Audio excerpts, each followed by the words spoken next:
Okay, pad creation. So you've successfully navigated the outreach. You avoided all those pitfalls and you have your clients. So you've got folks ready to create pads. Now you have to create them. And creation of pads is also filled with many opportunities and obstacles. So here are potential barriers. The person does not identify with the diagnosis. So I have been told that I have schizophrenia.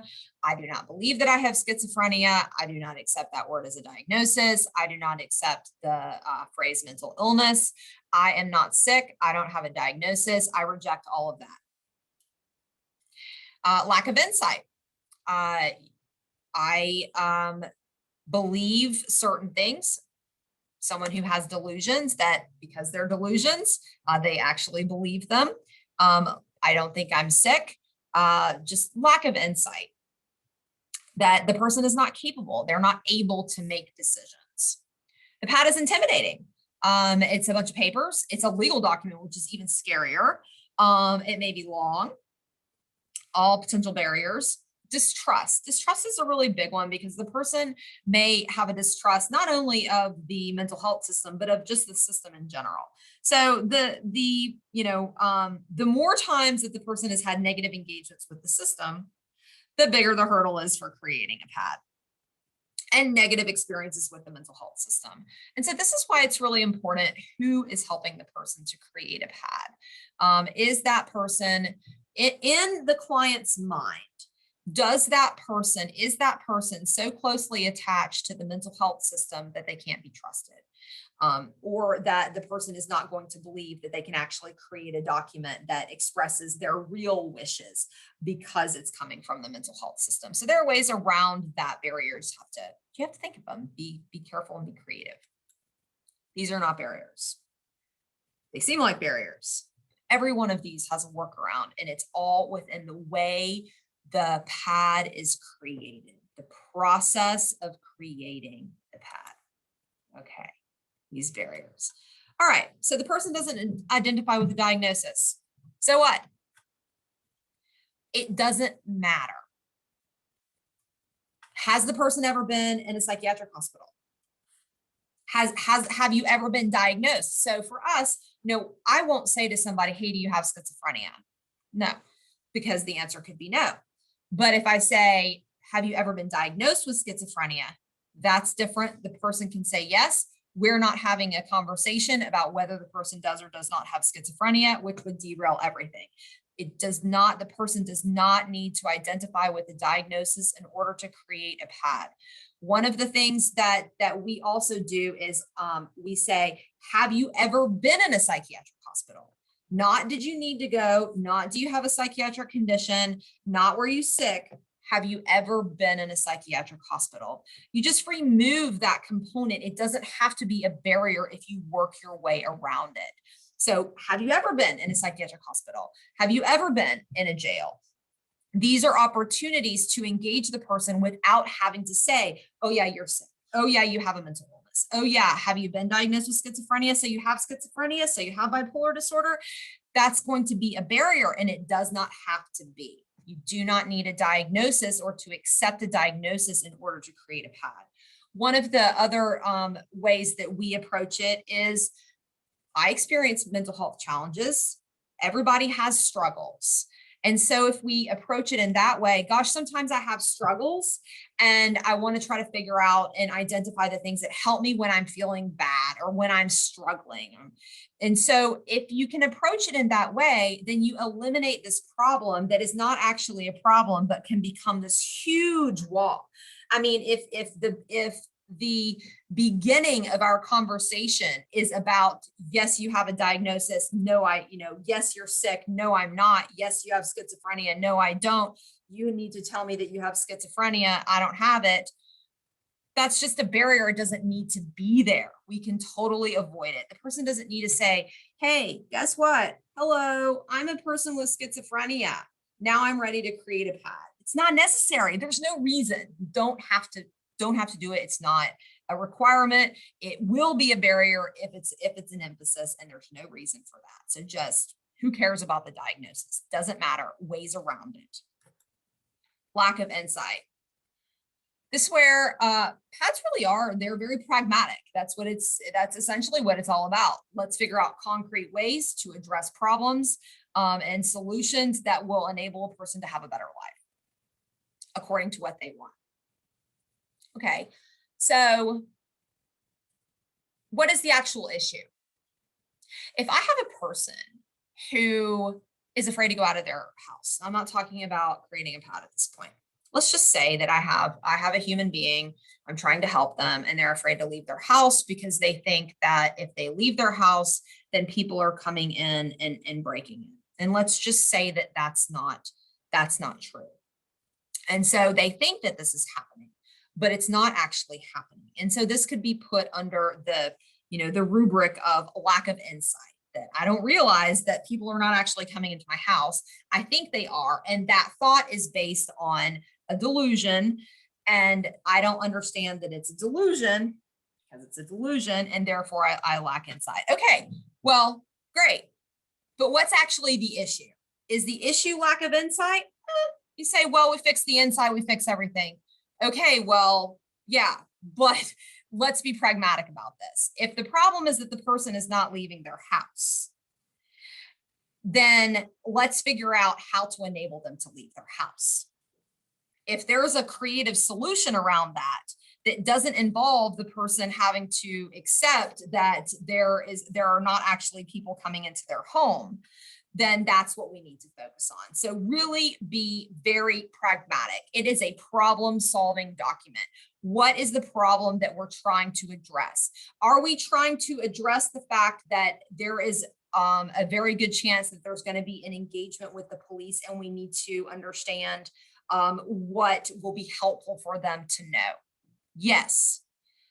Do you think that there are going to be delusional issues going on? Perhaps. But let's pin down on what exactly is the problem and what is our best way to a solution.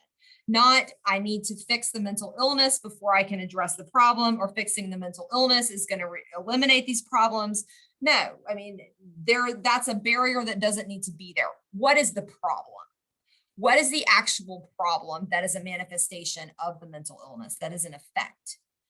We don't need to wait for hoping that the person is going to have some great insight in order to address that problem.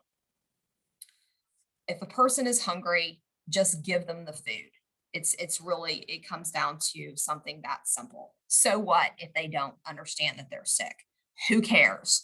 If there's a problem that we can identify, that we can address, then let's do that and not focus on that underlying lack of insight. It doesn't need to be a barrier to help. I mean, we get ourselves into circular thinking, right? It's the same circular thinking of, okay, well, if we could just eliminate the mental illness, then all of these other things will go away, and we can't address these other things until we eliminate the mental illness, but we're not eliminating the mental illness. No, what's the problem? Let's look at the problem and let's figure out how to address that problem. People are able to make some decisions. I know that I like oranges and I don't like peaches. I know that I would prefer for you to not look me in the eye versus looking me in the eye. I know that if you tell me to calm down, I'm actually going to get angry. I know that I don't like being touched. I know that if a man approaches me, I'm going to freak out. There are many things that the person knows, and there are many decisions that the person is able to make, even if they're not able to make, say, all decisions. I had a meeting with a mental health court last week, and one of the things that they were talking about is for someone who doesn't have capacity, who's not able to, let's say they're not able to sign a pad. The information that can be obtained to put inside the pad is still incredibly helpful information that is so important. And so everyone can create a pad. Maybe not everyone can sign one, but everyone can create one. And that information can be helpful. There's no reason for law enforcement to not have that information just because the pad can't be signed.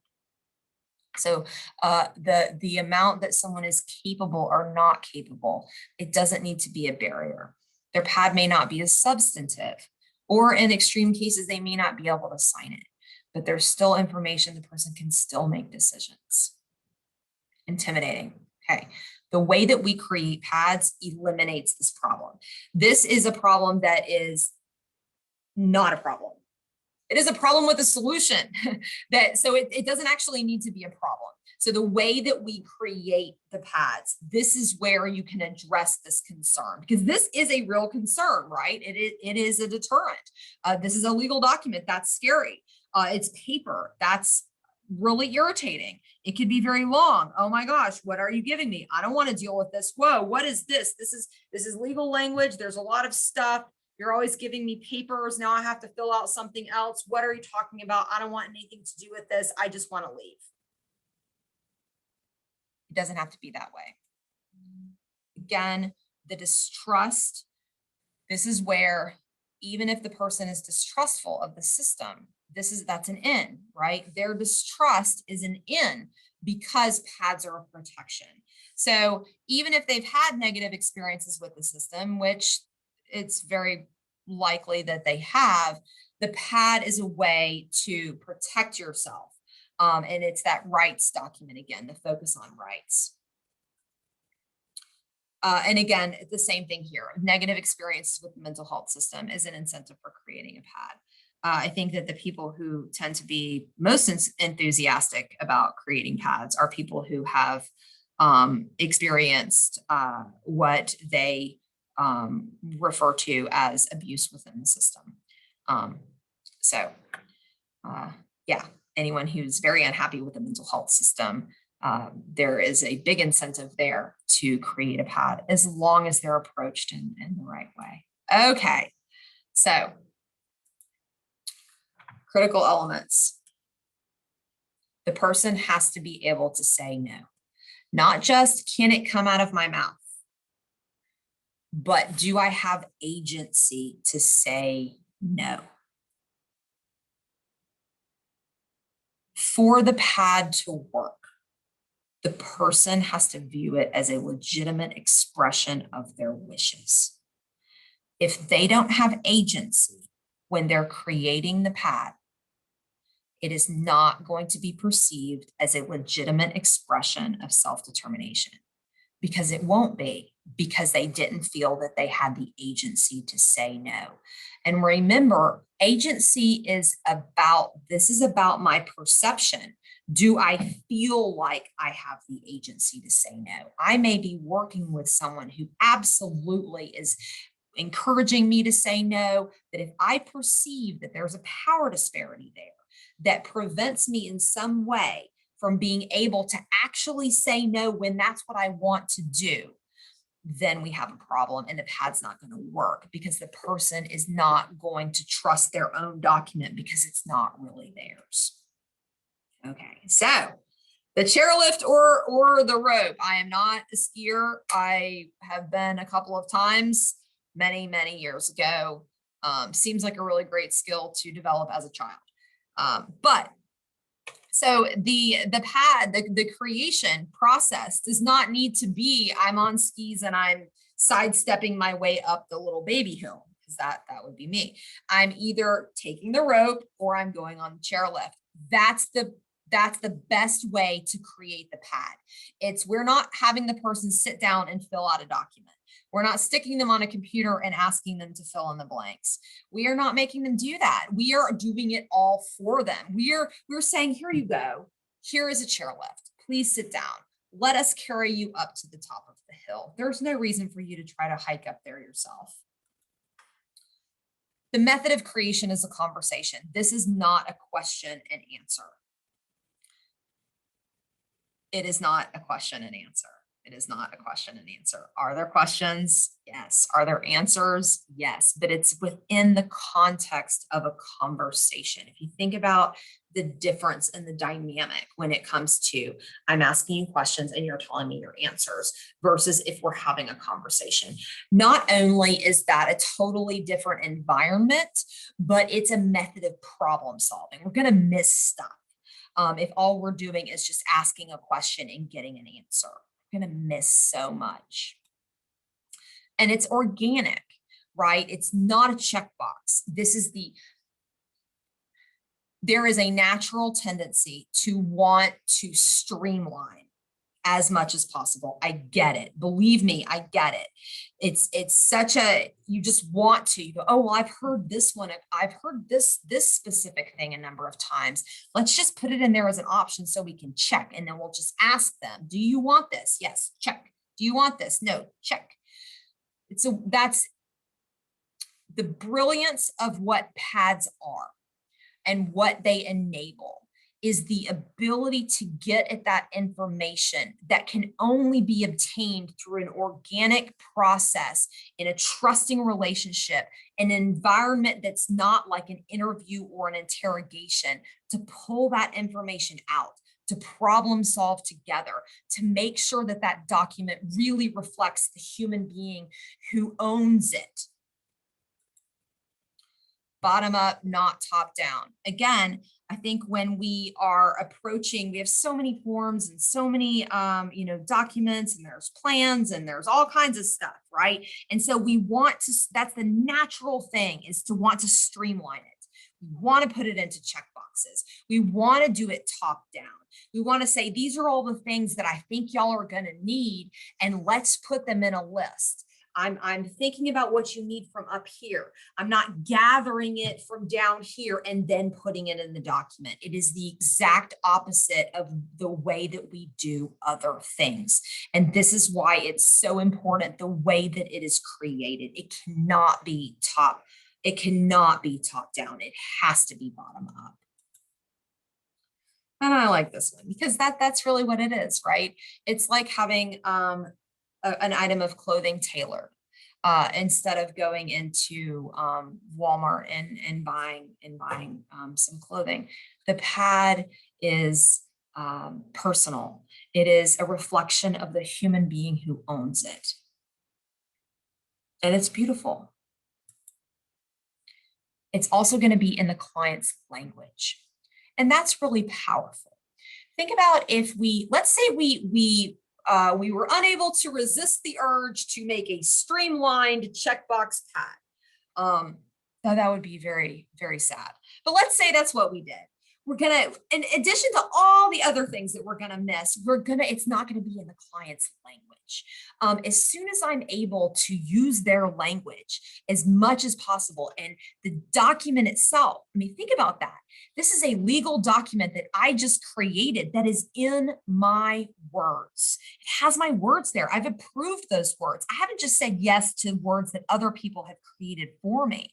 Those are my words in my document. You think about that connection. For a pad to be able to work, there has to be that relationship between the person who owns the pad and their pad. It has to be, this is my pad. It reflects me. It is my words. That's such a powerful thing, to have your words in the way that you express yourself in a legal document. Okay, so let's go to agency.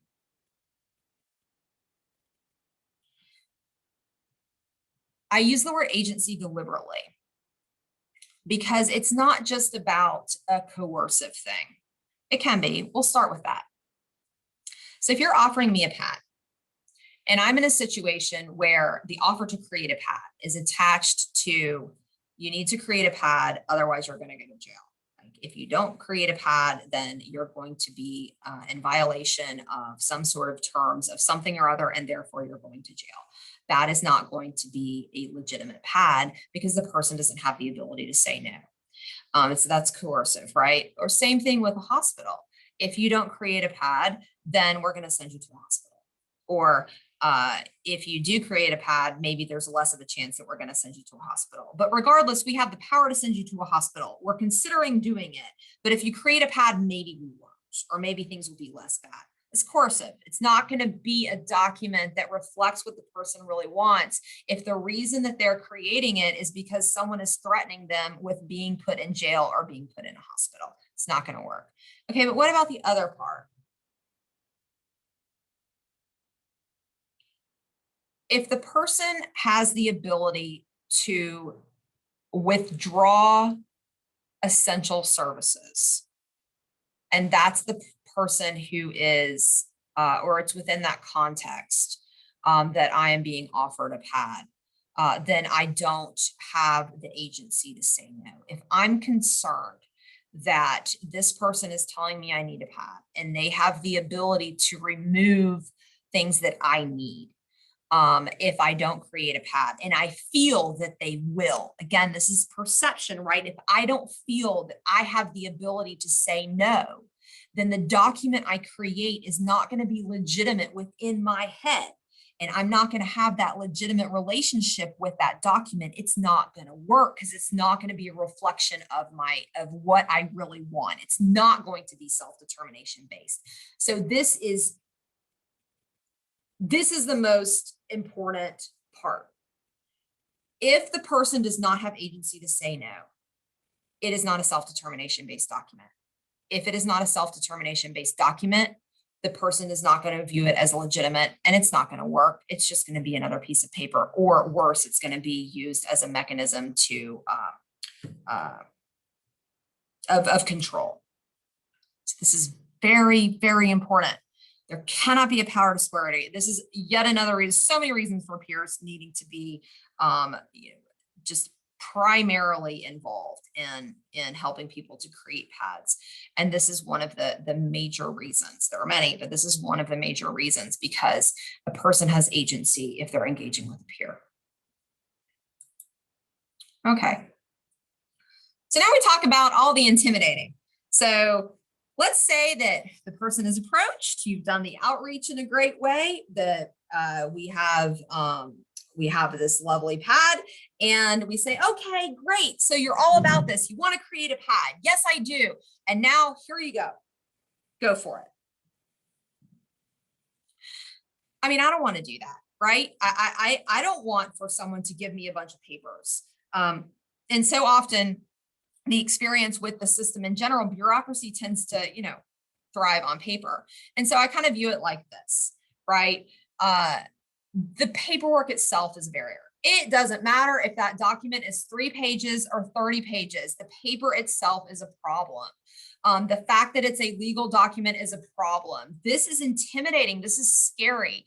It is a legal document. How scary is that? And it's a bunch of papers and you're expecting me to fill it out. And what if I get it wrong? What if I don't say the right thing? What if I don't understand what the question is? Let's say it's in a checkbox form, God forbid, that it's in a checkbox form. And I don't really understand what the question is, or I'm interpreting it in a different way. Or my answer is, wait, but, yes, but, no, but. That's all going to be a barrier. And it doesn't have to be this way. Our method for creating pads, we remove this. The person doesn't have to engage with the paper at all. They don't even touch it until the end, until they sign it. They don't have to touch the paper at all. It is not in front of them. It is not there. All they're doing is having a conversation. We, in our creation process, we remove that. We have the conversation with them. We are taking their language and putting it into the pad. We review it with them to make sure that it's what they want and what they expressed, but they don't ever have to touch it. All they have to do is sit there and have a conversation, and the pad is created.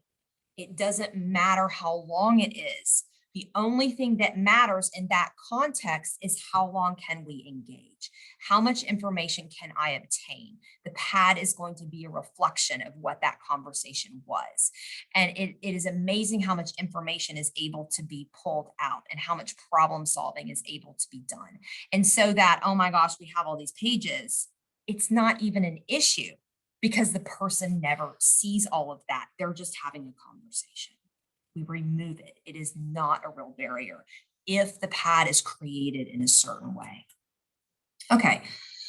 So here's a good example when it comes to if you're just doing a question and answer.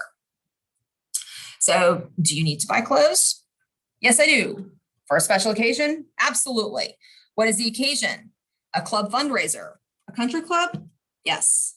All right. So we've done it. We've done a Q&A, straightforward, fast, no problem, right? So we're ready to go.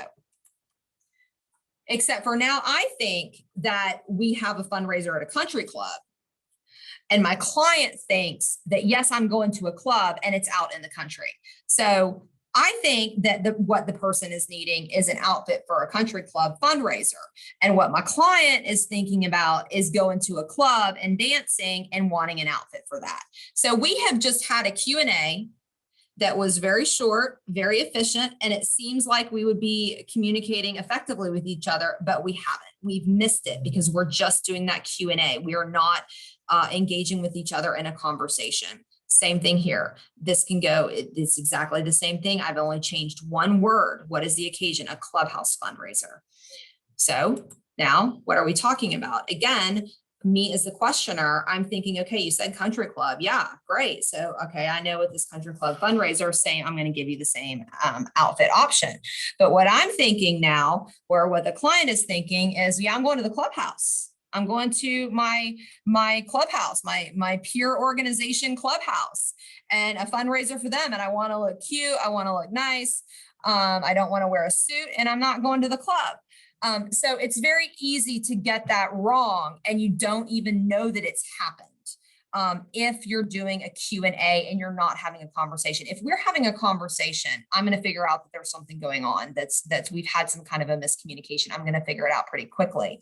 But if all I'm doing is a Q&A, I have no way of even knowing that I've gotten it wrong. I don't even know that we're having this giant misunderstanding. And I've seen this happen with assessments where the very skilled person who's doing the assessment is asking these questions. And I can see with my client that I know my client really well. And I know what, how they're answering that question. And there was just no meeting of the minds. And so the person who's doing the questioning has no idea that there is this big giant communication breakdown because it's a Q&A. If you have that conversation there, you may still have misunderstandings, but you have a much better chance of catching them. Okay, all right. So bottom up, not top down. Thinking about going into a store, you need to buy clothes, right? And the pants are made to for a general type of audience, right? They're not made to fit my legs. I need pants to fit my legs. I don't need for the store to need me to put my legs into its pants. So same thing with the shirt. It's exactly the same thing where the way that we create the document is to figure out, okay, we're going to create your pants. I'm not giving you pants that you need to now squish your legs into or try to hold them up. I am finding out from you what you need in a pair of pants, and we're creating that for you. Just like a tailor, okay? So I think that that's a very good way to think about it to avoid some of the mistakes that can prevent a pad from being as substantive as it can be, as well as to prevent it from not being viewed as legitimate by the person who owns it. And this is kind of what we're doing with helping someone to create the pad. So again, they're never touching the paper. They're not looking at it. They're not walking into a room and there's paper in front of them. And now it's like, oh crap, best case, now I've got to fill out a bunch of stuff. How long am I going to have to be here? It's let's find out who you are and what you want and what you need. And we're going to create the pad to fit that so that it reflects you. We don't have this over here that we're then going to try to shove you into. Bottom up, not top down. And when it comes to peers, I think about my saga of running shorts. So this has been a saga. I apologize for the fact that this is a boring story to everybody but me.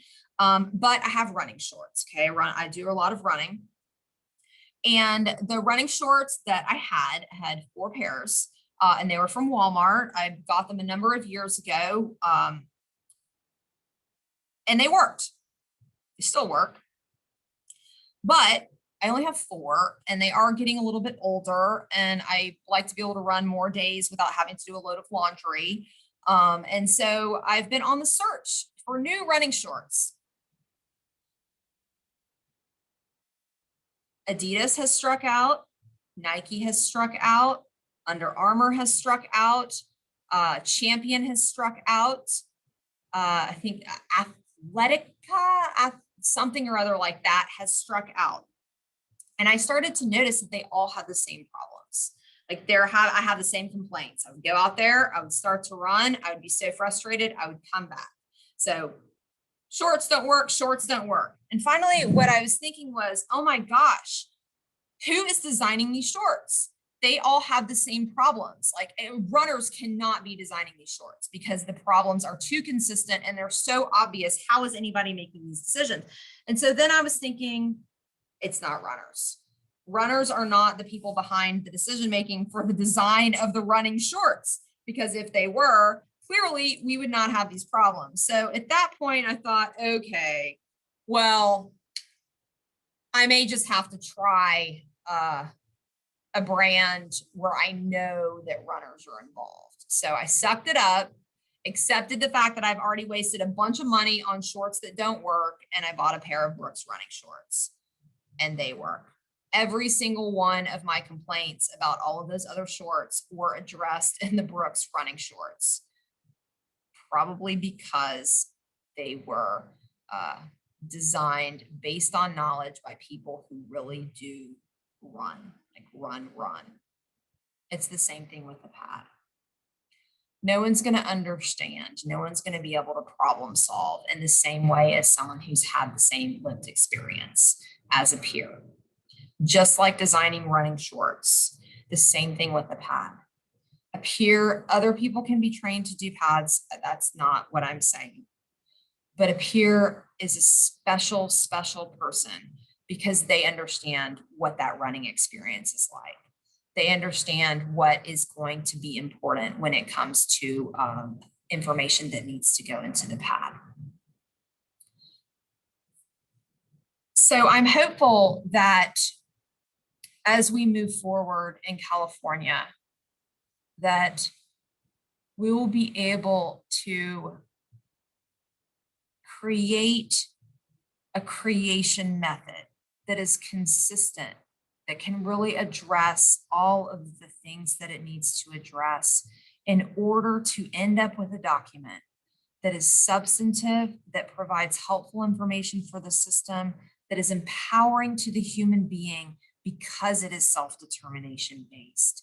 And that is the way that it's going to have a legitimacy with the person who owns it. And that's the only way it's going to work. Sometimes you just have to suck it up and go to the place that sells the running shorts that are based on the knowledge of the runners. It may be a little bit more time consuming and resource heavy, but it's the only way that you're going to be able to do it right. So thank you very much. And I'm going to try to stop the recording now. I can figure out how to do so. And thank you for listening.